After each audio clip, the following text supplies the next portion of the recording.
মনে রাখবেন আমার ভাইয়ের এই কথাটা, যে অন্যকে কাঁদায় সে মূলত অন্যকে কাঁদায় না, নিজের জীবনে কান্নাটাকে সে স্বাগতম জানায়, আমন্ত্রণ জানায়। যে অন্যের জন্য গর্ত করে সে মূলত নিজের গর্ত নিজের জন্য করলো, সেই গর্তে সে অবশ্যই পতিত হবে, হয়তো এইভাবে না হয় ওইভাবে।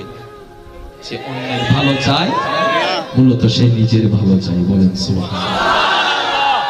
এবার শুনেন, এবার বান্দা ইতের অবস্থা দিয়ে ইতের বন্ধুজ্ঞ হদ অমলা বুঝছি আই, তুই যারা হুন উপায় নাই, আই তো গরি ফেলাইব থামুডো আইও কি ভাই ইমদান আইলে আল্লাহ হদম ওয়া মনোযোগ দুন সূরা নূর আয়াত আল্লাহ হদে তোরা মান নমান আর আয়াত ফলদাই তুলু, পবিত্রল্লাই পবিত্র, অপবিত্রল্লাই অপবিত্র, বাটফারল্লাই বাটফার, সতল্লাই সৎ। ওয়া যুবক আবিয়াতা কল উনো কেন উনো, কারণ তুই মানো না মানো আইনিবে ফলদাই তুনু জোর হনা বাজি নিজের বালা যদি চল আইনিবে তাই নইলা দ্বিতীয় হন অপশন নাই।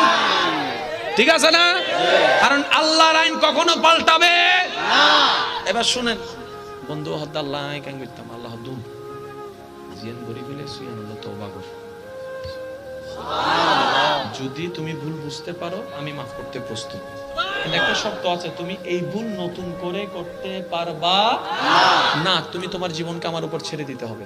তুমি যদি সেটা করো তাহলে আমি তোমার জন্য যেটা রেখেছিলাম সেটাকে ক্যান্সেল করে তোমার জন্য উপযুক্ত একজনকে আমি ফিটিং করে দিব, যেটা তোমার মতো পবিত্র থাকবে, পবিত্র থাকবে, পবিত্র থাকবে।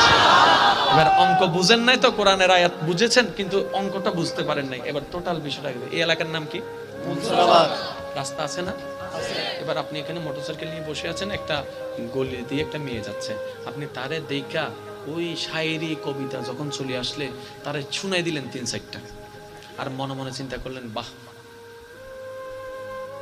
এখন যে যাচ্ছে মনোযোগ, যে যাচ্ছে ২০২২ সালে আজকের তারিখে যে রাস্তা দিয়ে যাচ্ছে, ওর বিয়ে হবে যে বহদ্দারাটে ২০২৫ সালে, তাহলে ২৫ সালের বহদ্দারাটওয়ালার বউ আপনার এলাকায় রাস্তা দিয়ে যাচ্ছে, আপনি গান শুনে দিয়েছেন, আপনার বউটাও তো কোনো না কোনো রাস্তা দিয়ে যাচ্ছে। এইবার ইন্দি উনার দে এবার যে তিতিম বুঝি না আর বউর উড়ে দেখতো নু আল্লাহ হয়তো তুই অন্যের বউর উনাইস তোর করে ইজ্জত আই হেফাজত বুঝুন।